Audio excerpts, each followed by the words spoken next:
Home Minister makes it clear CAA is here to stay. Amit Shah tears into the India bloc, says only centre can allow citizenship and opposition states cannot block it because it doesn't even arise. CA के कानून को Bharatiya Janata party की सरकार लाई है, नरेंद्र मोदी सरकार लाई है। इसको repeal करना असंभव है। हम पूरे देश को जागरूक करेंगे। One nation, one poll in India gains steam. Panel submits report to President Murmu. India Today accesses excerpts of the report. Three-tier simultaneous polls suggested to ease the burden on the economy. Rollout could begin starting the 2029 election cycle. Two new election commissioners selected. PM Modi-led panel names Gyanesh Kumar and Sukhbir Sandhu. President Murmu to approve their appointment next. Now suspense over election dates. BJP strengthens its ranks ahead of the polls. Suspended Congress MP from Patiala and wife of Captain Amarinder Singh, Praneeth Kaur, joins the BJP.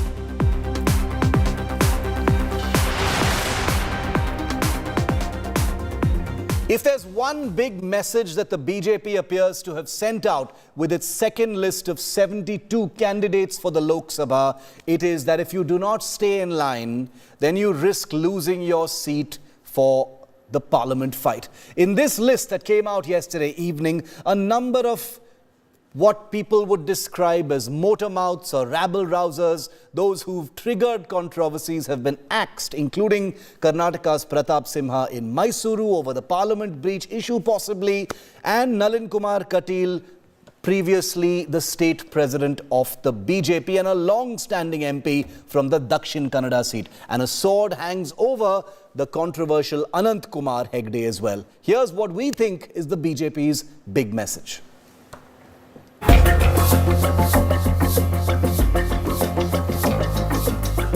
The BJP's war for 2024 just moved to the next level, with the country's ruling party firing its second list for the Lok Sabha. And amidst the churn and turbulence of abrupt drops and fresh faces, a clear pattern and message emerges. That controversial motor mouths can no longer rely on a Lok Sabha ticket.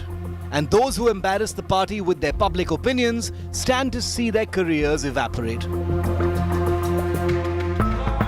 In Karnataka, for instance, outspoken Mysuru MP Pratap Simha, whose name cropped up recently in the parliament attack episode, has been dropped.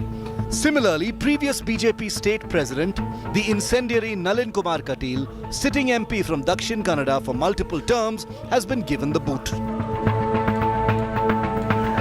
And a sword hangs over Uttara Kannada MP Anant Kumar Hegde for his legacy of communal remarks, including a recent claim that the BJP government would alter the constitution to remove the word secular.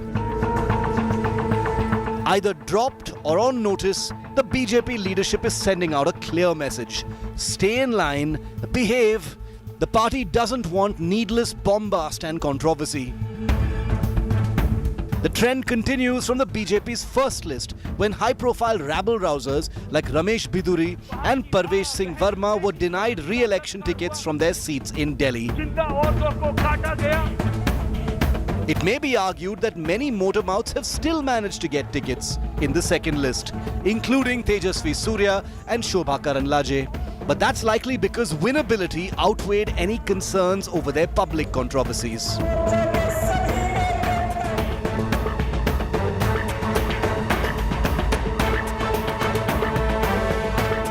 Overall, the BJP axe is telling a story. Stay in line or risk losing your seat in parliament. Bureau Report, India Today.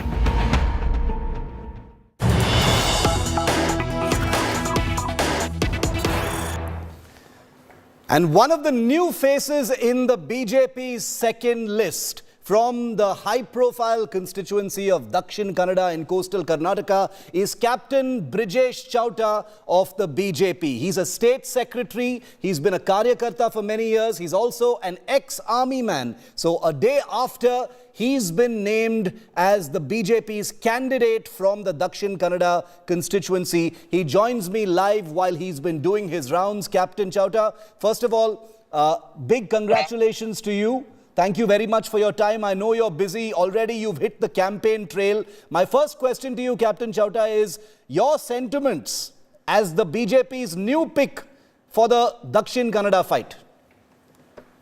Thank you, Shiv. Thank you. Thanks a lot. It's a big opportunity which the Prime Minister and the party has given me.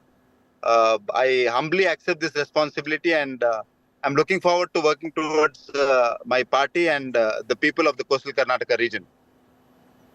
What kind of a campaign, are you planning to mount? Few weeks left for the election, Captain Chouta. What kind of campaign are you planning to mount? What are the issues you're going to highlight now? See, one needs to understand that Dakshina Kannada is organizationally a very strong hold of the Bharatiya Janata Party. The party has been winning this Lok Sabha constituency since 1991. And a lot of seniors have really worked hard for the party. They've given their sweat and blood for the party. There are a lot of ideological Parivar organizations which are also working towards the common goal which we are all striving to achieve. We will. I'm a very new entrant to politics. The last 10 years I've been working for the organization since I left the army after doing a short service commission. Presently, I am in the state team as the state secretary. So Yes. the party has given me a very big responsibility.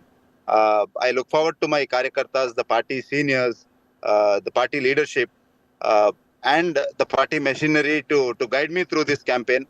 My objective is to reach out to every karyakarta, to reach out to every voter, understand their aspirations, evaluate as to what work we have done for all these years, and then sit and have a vision group, have an action group, and work towards the Vikasit Bharat Sankalp, which our Prime Minister is kept for 2047. So we are all working towards to achieve that objective of Vikasit Bharat.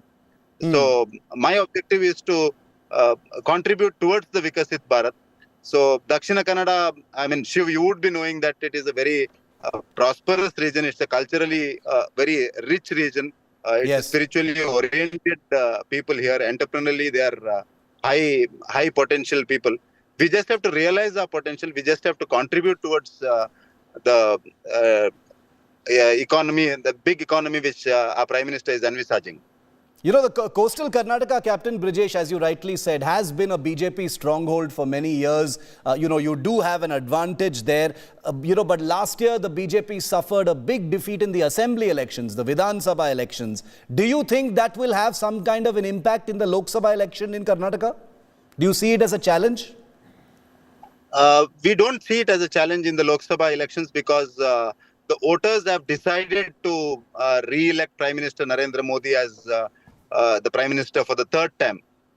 Because the Prime Minister has really worked hard to solve certain legacy issues like the Article 370, like construction of the Ram Mandir, which is rejuvenating the Swabhiman of each Bharatiya, like the Citizenship Amendment Act. So there are a lot of national national legacy issues which the government has solved. Simultaneously, Prime Minister Narendra Modi has ensured that every citizen of this country is given his basic needs are fulfilled. He is inside the formal economy. So the government has really worked for the marginalized, the poor, the weaker, the Yuva, the Nari Shakti, everybody. So the entire electorate, the entire citizenry of India is looking forward for this election to re-elect Prime Minister Narendra Modi, to re-elect him with a thumping majority of 400 par, which we have kept as our goal. So this time it is going to be Apki Bar 400 par. This time it is going to be Modi once again. So we do not have any doubt in Karnataka, and more so with the state government, like led by Siddaramaiah, the way they have conducted themselves in the last 1 year, the false promises which they have given to the people and which they have not been able to deliver. So the people are already disgruntled with the state government. They're already looking for an opportunity to tell the Congress in the state that you have not delivered your promises. Okay. You have been anti-Hindu in the way you have approached for the last 1 year. So people have decided that they're going to re-elect Modi, and it is going to be a thumping majority for Modi this time.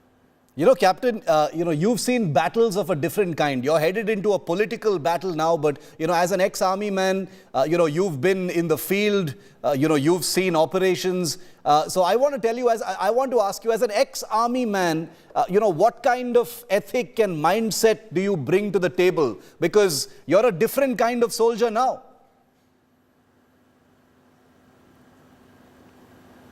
The advantages of being an army man, being a soldier, is that you're always ready for challenges. Like in the army, whenever we plan any operations, there is something called a contingency planning. There is something called a briefing. There's something called debriefing. Like in the army, like we go for any operations, a political battlefield is another different sort of a battlefield. But what advantage I have as a soldier, as an army man, is the mindset which I have been groomed in the army.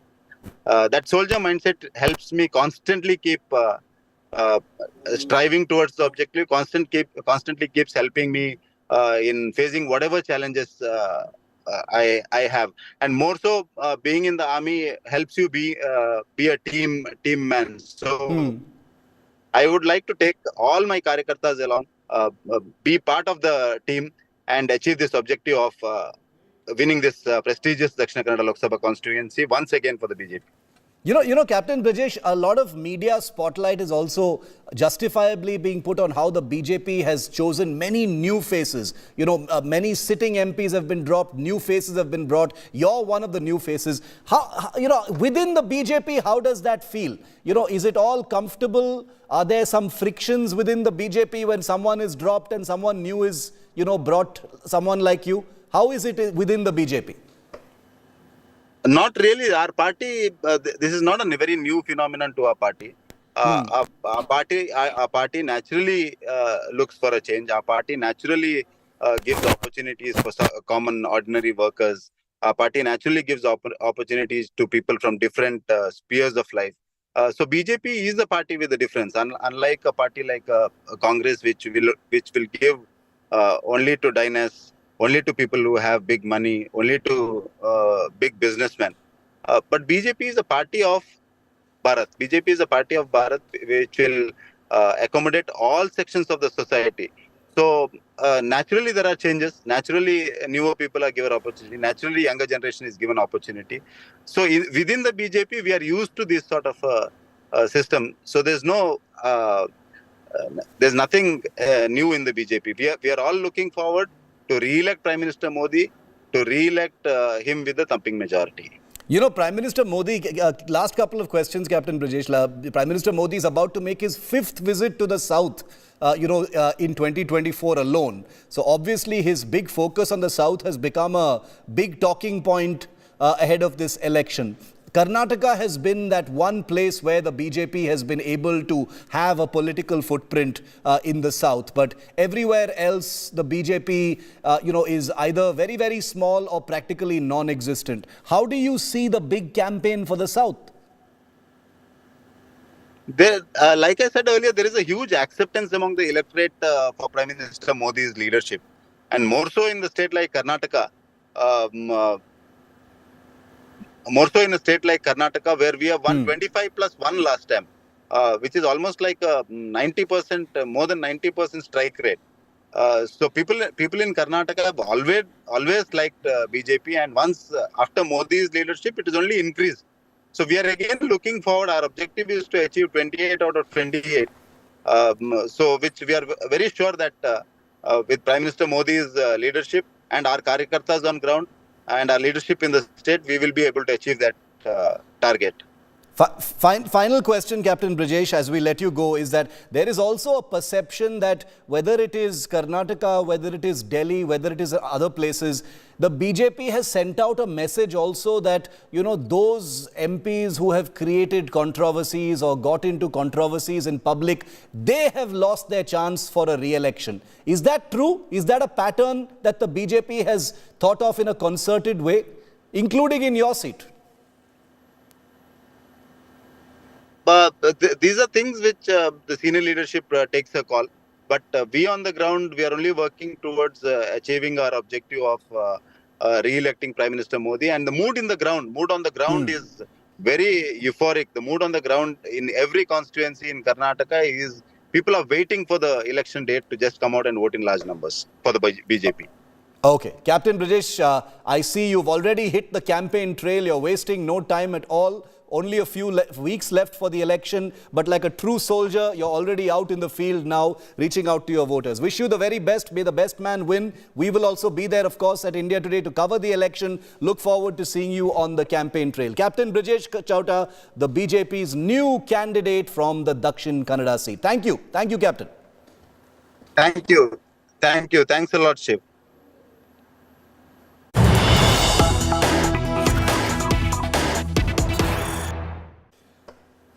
And we've got some related breaking news, like I was just telling you about the controversial MPs in BJP who've been denied a ticket this time. Well, Pratap Simha, the high-profile MP of the Mysuru constituency, who's been replaced as a candidate by the Prince of Mysuru, Yaduvir. Well, Pratap Simha appears to have mocked the man who now replaces him as candidate in Mysuru. Simha says, will the Maharaja of Mysuru help clean garbage? Simha says, happy if the Maharaja is available for the people. We wait in the sun for seniors. Will he be able to do it? So he's jeering at the man the BJP has chosen to replace him. Yaduvir, who is the scion of Mysuru's royal family, is the new Lok Sabha candidate from Mysuru for the BJP, replacing sitting MP Pratap Simha. Take a look at what Pratap Simha said. ಇಟ್ಕೊಂಡು ಮುಖ ಹಿಡ್ಕೊಂಡು ನಾವು ಕಾಯ್ತಾ ಇರ್ತೀವಿ. ಮಹಾರಾಜರು ಆ ಥರ ಕಾಯಕ್ಕೂ ಸಿದ್ಧರಾಗಿದ್ದಾರೆ. ಹಾಗೆ ಇದಕ್ಕೆ ಏರ್ಪೋರ್ಟಿಗೆ ಹೋಗ್ತೀವಿ. ಏರ್ಪೋರ್ಟಿಗೆ ಹೋದಾದ ಕೂಡಲೇ ಅಲ್ಲೂ ಕೂಡ ಮಂತ್ರಿಗಳು ಬರ್ತಾರೆ. ಅಲ್ಲೂ ಹೋಗಿ ಮಂತ್ರಿಗಳಿಗೆ ಬುಕೆ ಕೊಟ್ಟು ಕಾಲಿ ನಮಸ್ಕಾರ ಹಾಕಿ ಮೈಸೂರಿಗೆ ಬರಮಾಡ್ಕೋತೀವಿ. ಅವ್ರನ್ನ ಸಭೆ ಸಮಾರಂಭಗಳಿಗೆ ಕರ್ಕೊಂಡು ಹೋಗ್ತೀವಿ. ಆ ಸಭೆ ಮುಗಿದಾದ್ಮೇಲೆ ಊಟ ಮಾಡಿಸಿ ಅವ್ರನ್ನ ಏರ್ಪೋರ್ಟಿಗೆ ಡ್ರಾಪ್ ಮಾಡ್ತೀವಿ. ಇಷ್ಟೆಲ್ಲದನ್ನು ಕೂಡ ಮಾಡಲಿಕ್ಕೆ ಸಿದ್ಧರಾಗಿದ್ದಾರೆ ಅಂತಂದರೆ ಇದು ನಿಜಕ್ಕೂ ಖುಷಿ ಕೊಡುವ ಸಂಗತಿ ಇದು. ಹಾಗೆ ಪ್ಯಾಲೇಸ್ ಗ್ರೌಂಡ್ ಇದೆ ಬೆಂಗಳೂರಿನಲ್ಲಿ, ಅದು ಕೂಡ ನಮ್ಮ ಜನಕ್ಕೆ ಸಿಗುತ್ತದು. ಹಾಗೆ ಇಲ್ಲೆಲ್ಲರೂ ಬೀದಿನಲ್ಲಿ ಎಲ್ಲ ಒಂದು ಕಡೆ ಕಸ ಬಿದ್ದಿದೆ ಅಂತೇಳಿ ಕೂಡ ನಮಗೆ ಸಾರ್ ಕಸ ಬಿದ್ದಿದೆ ಅಂತಾರೆ, ರಿಂಗ್ ರೋಡ್ ಡೆಬ್ರಿಸ್ ಬಿದ್ದಿದೆ ಅಂತಾರೆ. ಇದನ್ನು ಕ್ಲೀನ್ ಮಾಡ್ಸಕ್ಕೆ ನನಗೆ ಕಾಲ್ ಮಾಡೋರು, ಇನ್ನು ಮುಂದೆ ಮಹಾರಾಜರಿಗೆ ಕಾಲ್ ಮಾಡ್ತಾರೆ. Let's go straight across to India Today. Sagai Raj, who's been tracking all these very dramatic bits of turbulence in the wake of the BJP second list. All of that turbulence concentrated for some reason in Karnataka. Pratap Simha is a person who has known to, be involved in controversial comments in the past. Sagai, interpret this for us. Was he really attacking the Mysuru Prince Yaduvir, the man who replaces him, in the Mysuru seat for the Lok Sabha fight? What exactly did he imply? Was he being condescending and sarcastic? He was sarcastic. He was taking jibe at the Prince Yaduvir Krishnadatta Chamaraj Wadayar. In fact, this particular statement was made on Tuesday when the list was not announced, when there was a speculation that he will not be given a ticket and the ticket will be going to the king of Mysore. And that's when he makes these kind of statements, saying that the king will come down from the AC room, sit along with us, wait in the scorching sun, wait for the politicians, have lunch with them, and they'll see them off. So this was a statement made by Pratap Simha, stating that the king is going to come on the street, and he also questions that whether he will work for the people. He has also stated that people call me up saying that there is a garbage on the street, there is a debris on the road, there are potholes. I will address that. Now the king will do all this work. So indirectly saying that whatever I was doing, probably the king might not do, if at all, if he gets a ticket. On the other side, the Wadayar who spoke to us, India Today exclusively, has also said that their family been working from a long time. It is just a new generation, a modern person in the modern urbanization. He is the person who comes and try to develop the Mysore city, and he has also said that it is his family who has been developing Mysuru for a long time. So he has categorically said that in the modern days it is Pratap Simha who is helping to develop Mysuru. There are many people who have contributed for Mysuru district. So there is a jibe from Pratap Simha. On the other side, there is a befitting reply from the Mysuru Maharaja. That's right.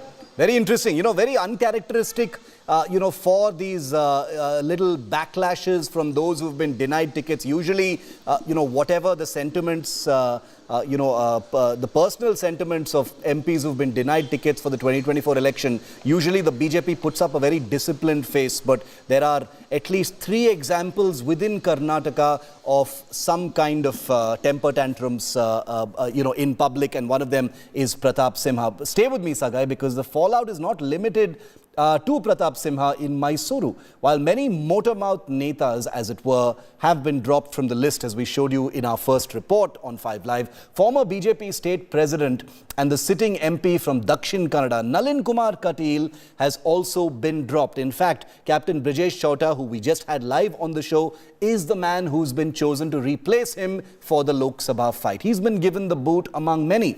In Bengaluru, meanwhile, protests have erupted against Shobha Karanlaje, the sitting MP from Udupi Chikmagalur, who's now been transplanted for the 2024 Lok Sabha fight to stand from the Bengaluru North constituencies. Protesters have hit the streets with "Go Back Shobhaka" placards against her candidature from Bengaluru North. So all is not well. It's not all smooth sailing as far as the Karnataka selections for the BJP are concerned. There are many people, especially for the old Mysore region, who have contributed immensely towards the development of this city and the entire old Mysore region.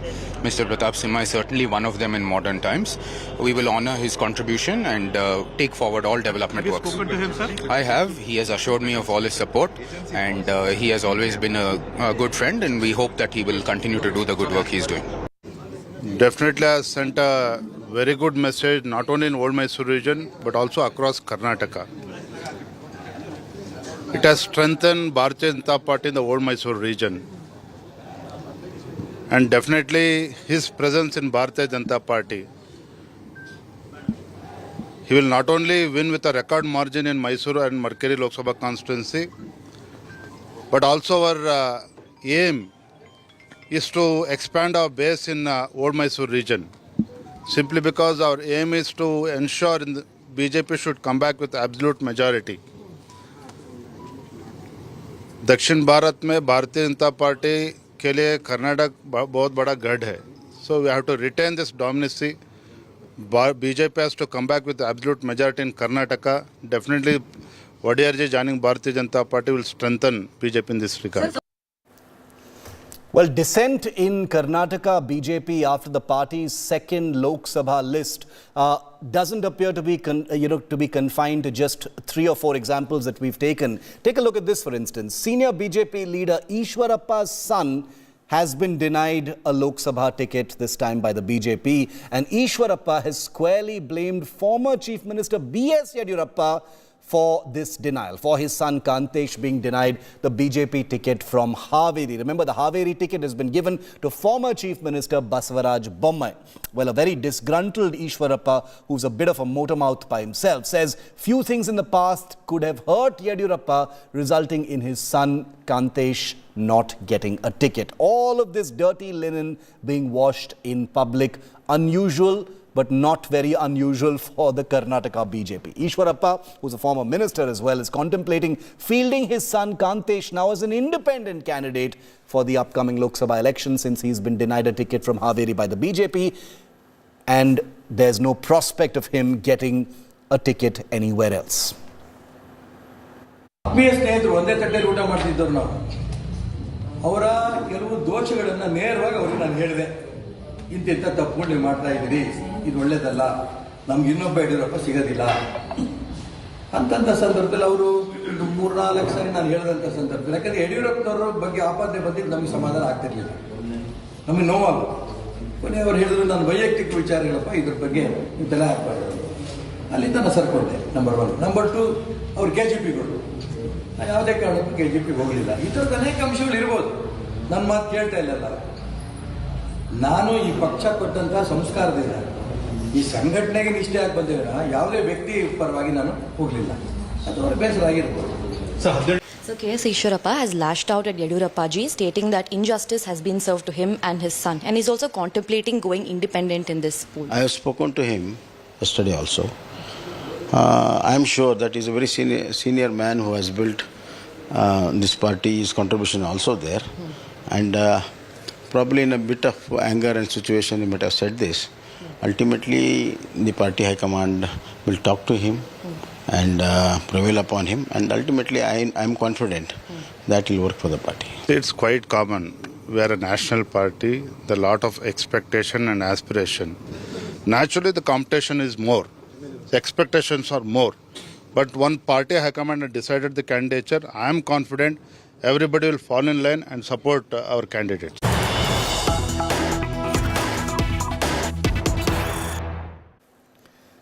And we've got some breaking news coming in from Bengaluru itself, and this concerns the English signboards controversy. Bengaluru civic body, the BBMP, has cracked the whip once again on English signboards after rules were implemented that 60% of the size of signboards need to be filled with Kannada text and not English. The Brihat Bengaluru Mahanagar Palike, or the BBMP, is now taking action against commercial establishments for not following the 60-40 rule. It has started cancelling licenses and shutting shops at a mall called Mall of Asia in Bengaluru. Those are the pictures that you can see here on your screen of the Mall of Asia, where certain shops are being shut by BBMP officials for not complying with the 60-40 rule, which basically stipulates that all shop signages and publicity material must have 60% Kannada text and 40% English text. Sagai Raj is again with me on this story. Sagai, Mall of Asia, the target of the BBMP for rules not being followed by these shops. What's happening?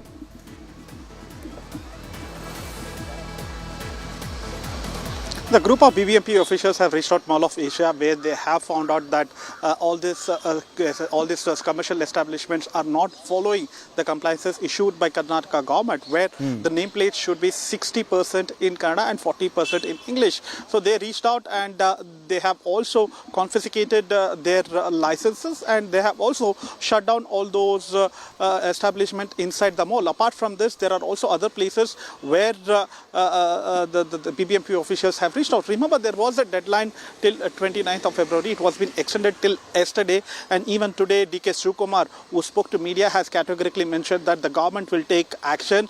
There are officials who are at their work, and pro-Kannada activists should not go ahead and take the law in their hands and try to do any kind of nuisance in the city or state. So following that, the BBMP officials have reached out the commercial establishment where they have noticed that there is compliances which has not been followed by this commercial establishment. They have shut down the shop, and even they have gone ahead and cancelled their license. Okay, and this could happen to more shops as well if it's already happening in Mall of Asia. Thanks very much, Sagai, for getting us those details. So shops and commercial establishments are clearly on notice after the 60-40 rule has come into effect. We're taking a very quick break here on 5 Live. On the other side, great news for Indian defense and aerospace. India has finally cleared its most ambitious aviation project. This is India's 5th generation fighter that now becomes a formal program towards giving India its future fighter jet.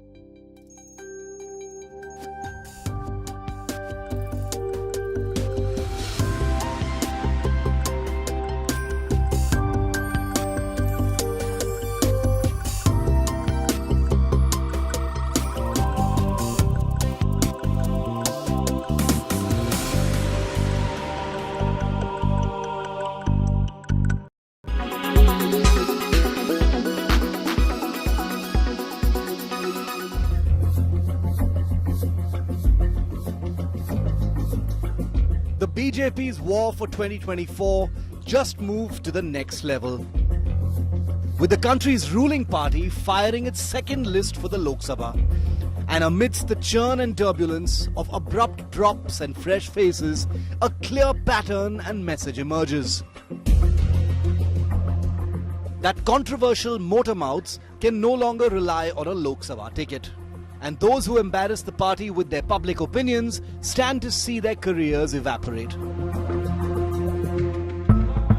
In Karnataka, for instance, outspoken Mysuru MP Pratap Simha, whose name cropped up recently in the Parliament attack episode, has been dropped.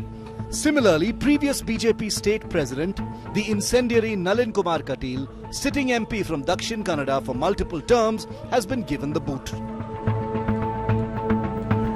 And a sword hangs over Uttara Kannada MP Anant Kumar Hegde for his legacy of communal remarks, including a recent claim that the BJP government would alter the constitution to remove the word secular.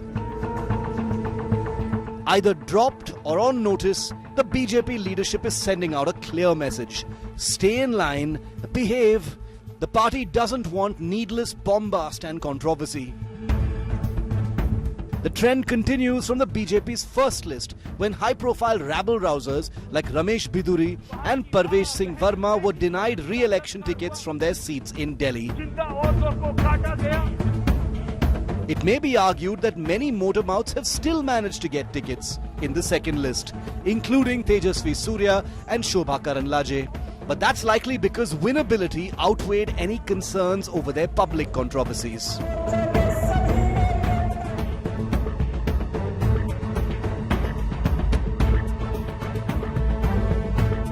Overall, the BJP axe is telling a story.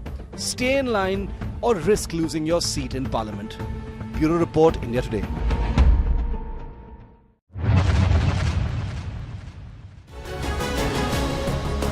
Weeks before India heads into crucial general elections, and 4 years after it was passed in the Parliament, the Modi government has notified rules for the Citizenship Amendment Act. CAA grants Indian citizenship to refugees who came to India before December 31st, 2014 on religious grounds. It covers 3 neighboring countries, Afghanistan, Pakistan and Bangladesh, and includes 6 minority communities: Hindus, Sikhs, Buddhists, Jains, Parsis and Christians. While the government has assured that CAA will not take away citizenship of any Indian citizen, Mamata Banerjee was the first to oppose the law. Other opposition parties are also questioning the timing of CAA implementation. The Ministry of Home Affairs has created a web portal for CAA, and all application will have to be submitted online. Bureau Report, India Today.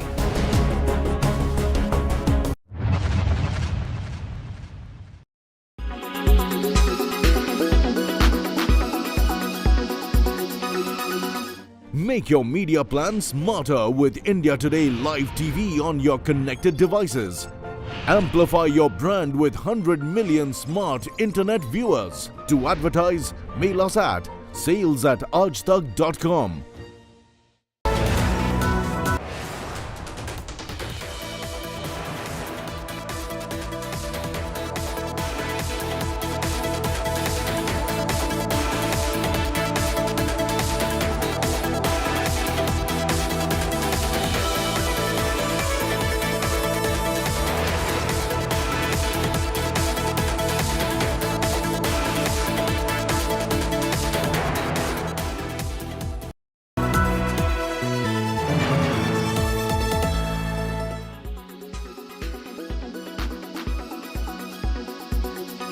Biggest criticism against the CAA is that it is violative of Article 14.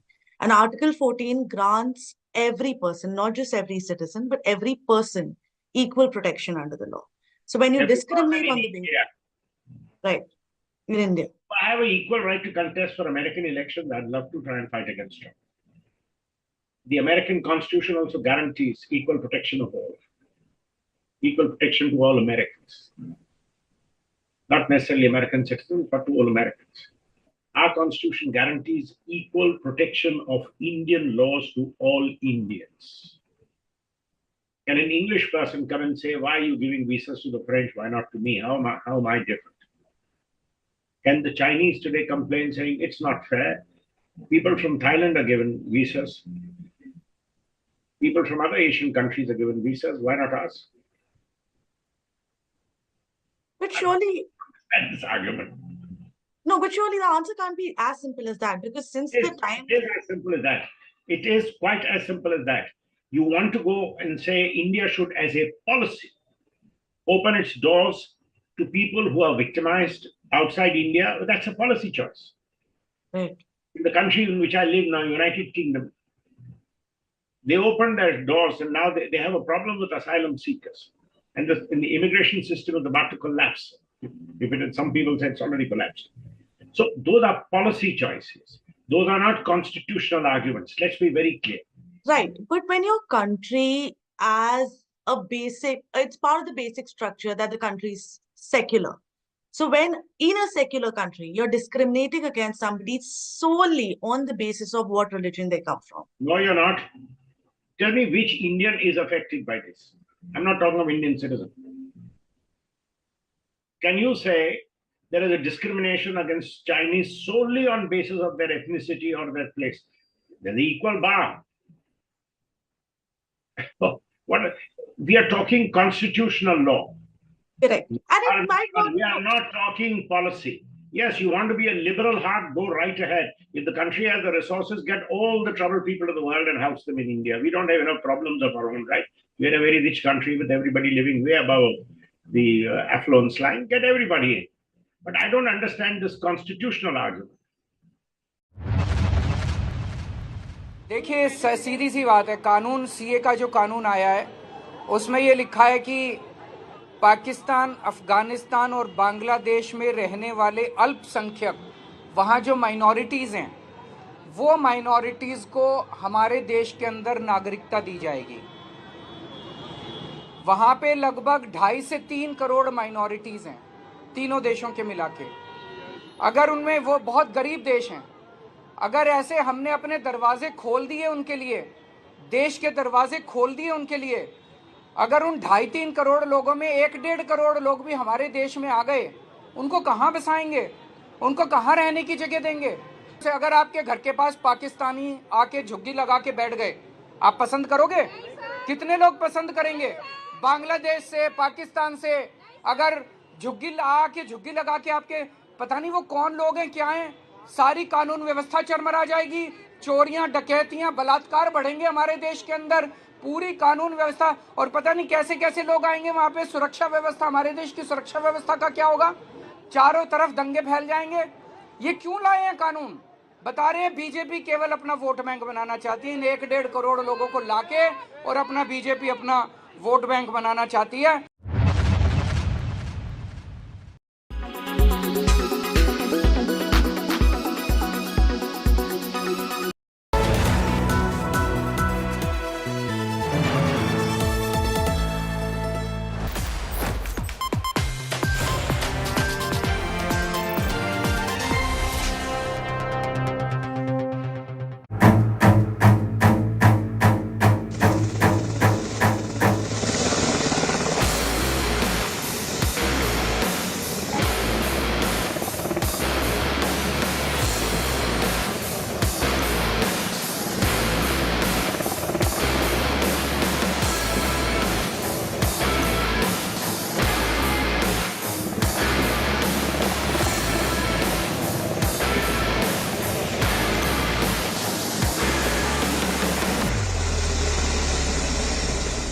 It's been an incredible fortnight for the Indian Navy and a nightmare for Chinese submariners. The reason, they're called Romeos, and when one of these takes off, it means a submarine commander is about to have a really bad day or a really anxious day.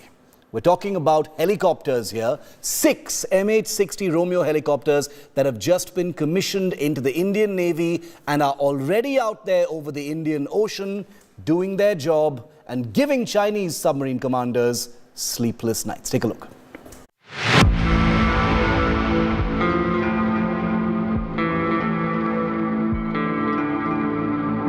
Hostile submarines in the Indian Ocean, looking to probe India's maritime domain for years and encircle the subcontinent. Your work just got a whole lot more dangerous.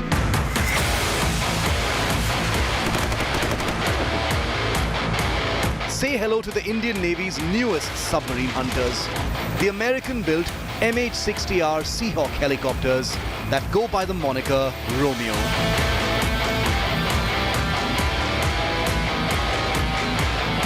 With 6 delivered and 18 more to arrive in batches, these formidable naval helicopters enter formal service today as part of a brand new squadron.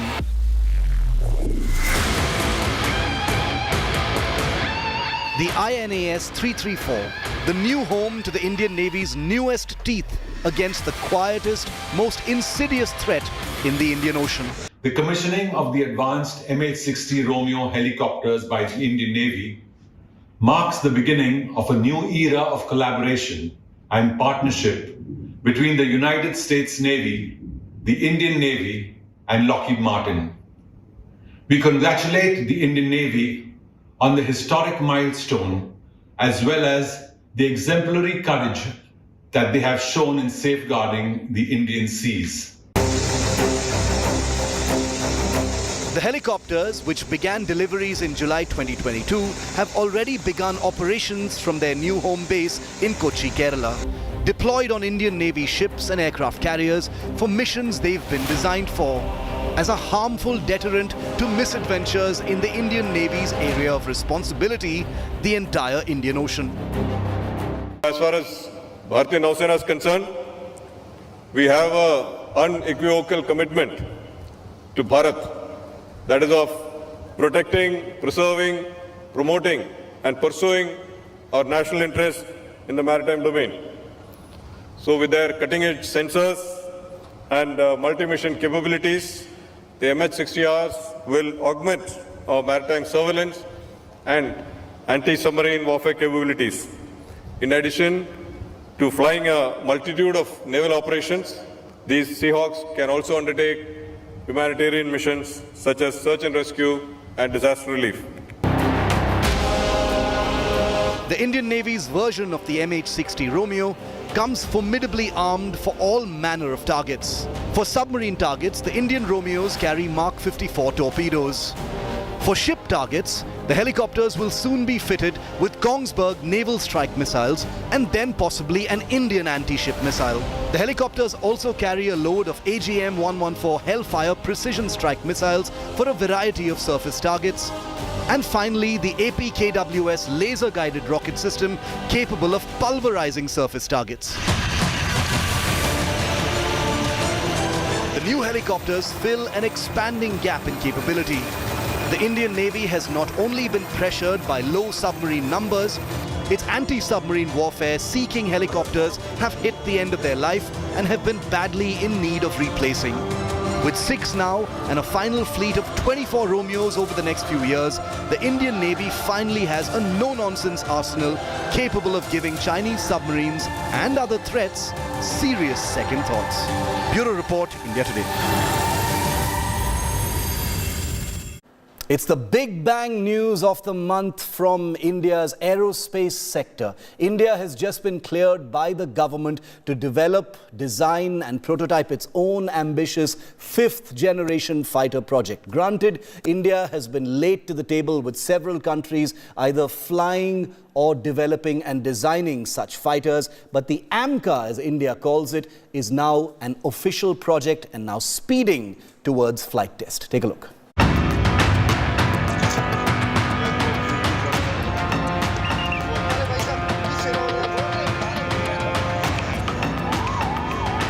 India's Tejas may have just suffered its first ever crash after an unparalleled safety run.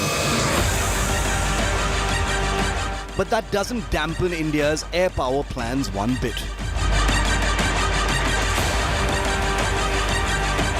With nearly 40 aircraft in service, 83 upgraded versions on order, and an order for another 97 in the pipeline, the age of the Tejas has only just begun. The bigger and more powerful Tejas Mark II is also making progress towards a potential order for 200 or more jets in the coming decade. But the week gone by has brought perhaps the biggest news in Indian military aviation in well over a decade. The long-delayed clearance of India's most ambitious combat aircraft concept. The Cabinet Committee on Security has sanctioned 15,000 crores to fund India's 5th generation fighter aircraft project. It's called the AMCA, short for Advanced Medium Combat Aircraft, the working title for India's under-development 5th generation fighter. Like the Tejas, the AMCA is also homegrown, but it couldn't be a more different aircraft in every possible way. As a 5th generation fighter, the AMCA will be a stealth aircraft that's difficult to detect by radar and other sensors by virtue of its shape and materials it is made of. It will sport advanced sensors and avionics of its own, carry smart internally held weapons, and have the ability to break the speed of sound without being a gas guzzler, among many other features. The first flight of the AMCA will take place at the end of this decade, about 5 years behind schedule. The AMCA, the phase 1 with the G414 engines, should start flying in about 10 years, or for the first flight will happen in 7 years, but the induction may take 10 years. An attempt 5 years ago to push the AMCA forward as a public-private partnership failed to take off, with no private sector giant expressing interest in getting involved in too big a way. But with project sanction now, things will hopefully move forward fast. There is significant pressure to keep the AMCA program on track. China has developed and built over 200 J-20 5th generation fighters, and while their combat qualities remain the subject of debate, China is developing a second 5th generation fighter, the FC-31. 5th generation fighter pioneers, the United States, already have large fleets of F-22 and F-35 jets in service. While Russia has begun using its own 5th generation jet, the Sukhoi Su-57, in combat over Ukraine. India's 2019 airstrikes in Pakistan's Balakot confirm that offensive actions on enemy soil are a real and present mission for the Indian Air Force. And therefore having a stealth fighter like the AMCA can no longer be a debate. In a world in churn, the question now is, can India ensure the AMCA project stays on track, especially since India does have to develop it almost entirely on its own, given how classified and secret most of the associated technologies are? Will the AMCA deliver what future Indian pilots need for their future missions?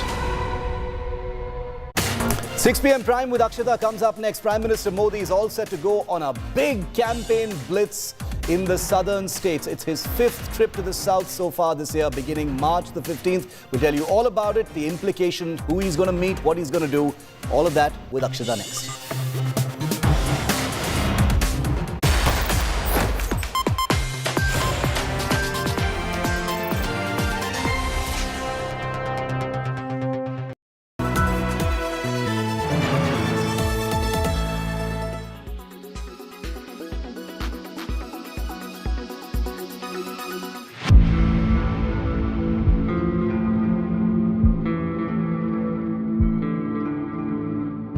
Hostile submarines in the Indian Ocean, looking to probe India's maritime domain for years and encircle the subcontinent.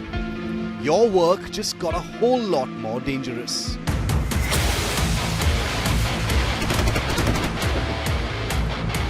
Say hello to the Indian Navy's newest submarine hunters, the American-built MH-60R Seahawk helicopters that go by the moniker Romeo.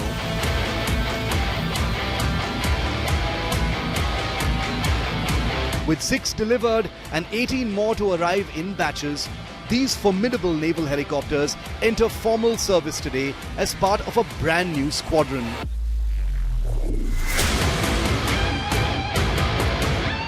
The INAS 334, the new home to the Indian Navy's newest teeth against the quietest, most insidious threat in the Indian Ocean.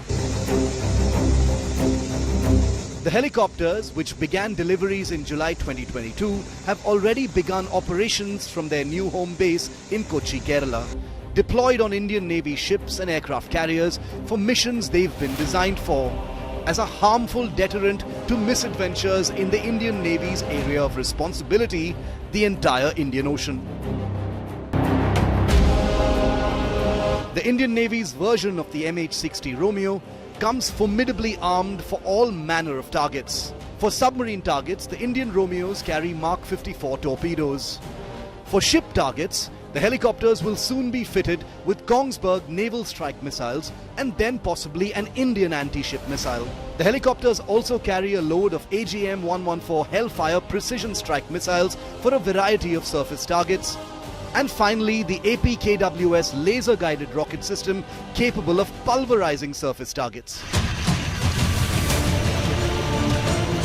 The new helicopters fill an expanding gap in capability.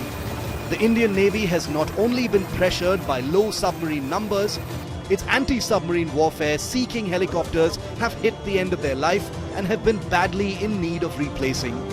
With 6 now and a final fleet of 24 Romeos over the next few years, the Indian Navy finally has a no-nonsense arsenal capable of giving Chinese submarines and other threats serious second thoughts. Bureau Report, India Today.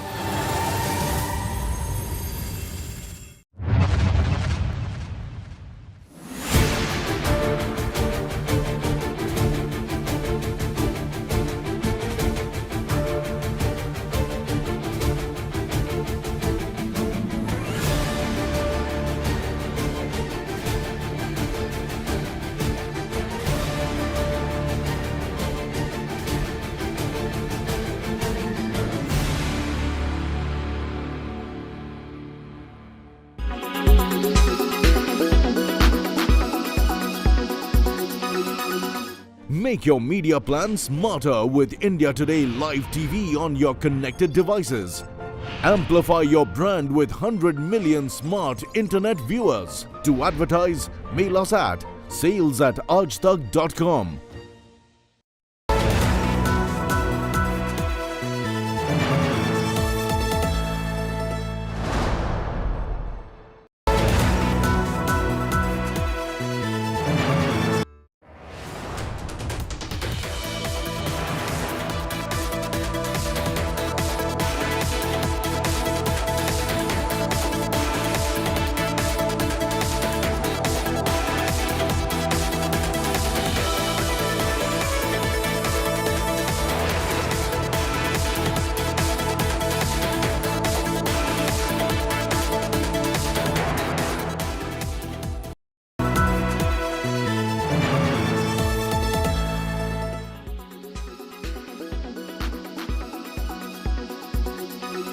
पता नहीं वो कौन लोग हैं, क्या हैं, सारी कानून व्यवस्था चरमरा जाएगी, चोरियां, डकैतियां, बलात्कार बढ़ेंगे हमारे देश के अंदर.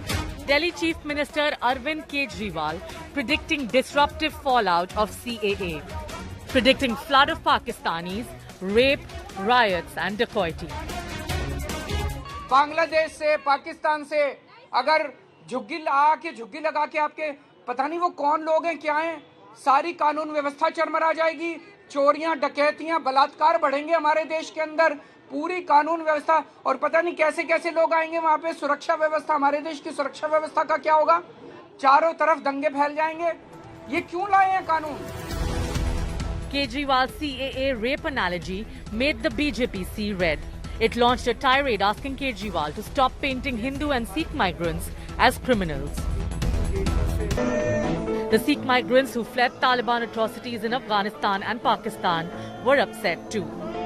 Sikh refugees asked Kejriwal not to tag them as rapists and asserted that they can die for dignity of women. Team India, however, has been relentlessly training guns on the centre, calling CAA an anti-Muslim law. AIMIM chief Asaduddin Owaisi too attacked CAA. Home Minister Amit Shah has rejected claims of bias and said India will not abandon persecuted minorities in its neighbourhood. Will the escalating CAA showdown dominate the political discourse in the run-up to 2024 polls? Bureau Report, India Today.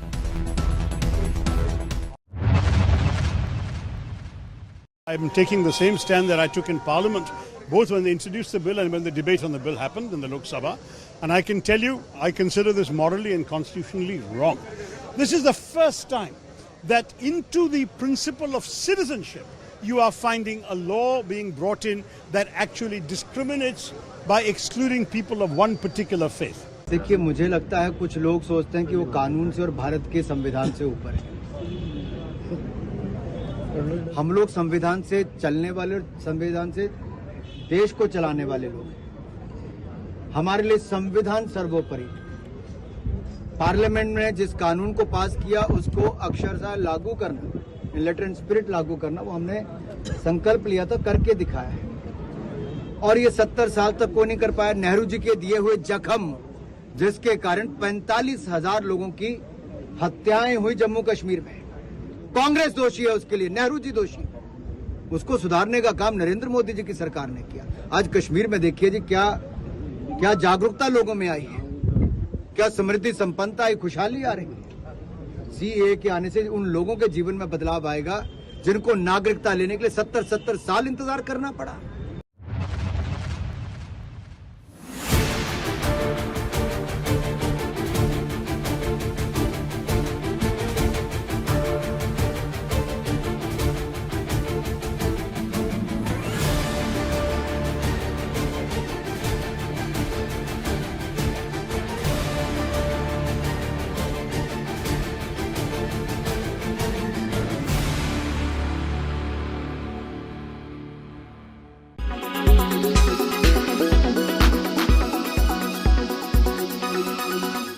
Make your media plan smarter with India Today Live TV on your connected devices.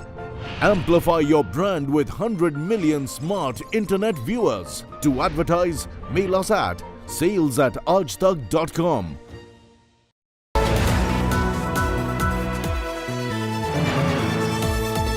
Ready? Camera roll. I will rewind through the pages of history to recreate the great Indian election experience as I have seen it. The mandate of the people of India was to make Srimati Sonia Gandhi as the Prime Minister. Now, in the 35 years that I have covered Indian elections, Prime Ministers have come and gone. Lights on.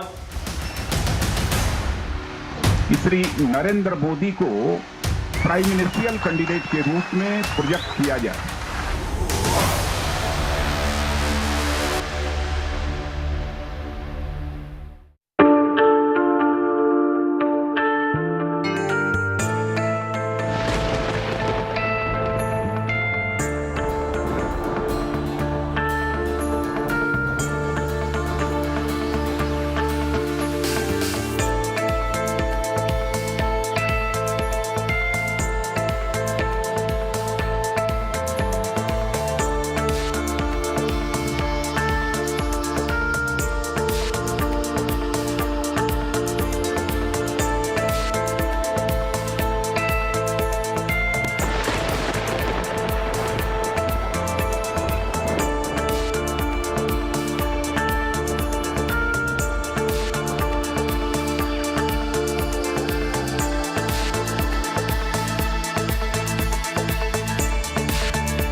Co-powered by Green Lam Laminates. कुछ मेरा कुछ तुम्हारा.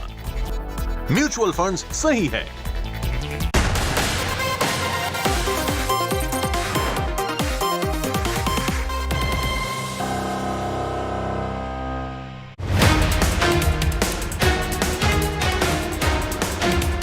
Modi's 2024 resolution: conquer the South.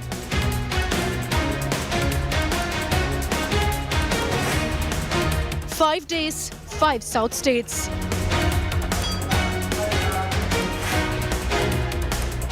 Prime Minister's big mission South firms up. South sojourn from March 15th. मैं तमिल में भाषण नहीं कर पा रहा हूं। उसके बावजूद भी लाखों लोग बैठ रहे हैं, मुझे सुनने समझने की कोशिश कर रहे हैं। ये कारण है आपका प्यार। campaigns, roadshows and more.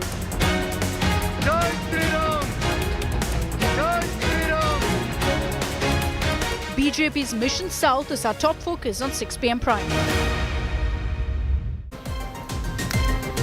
Good evening. You're watching 6 p.m. Prime here on India Today. I'm Akshita Nandagopal, and tomorrow in 24 hours, Prime Minister Modi is going to be in South India for 5 days, campaigning only in the South and nowhere else, making it once again crystal clear that the Bharatiya Janata Party believes for the slogan of Ab Ki Baar 400 Par to come true, the BJP needs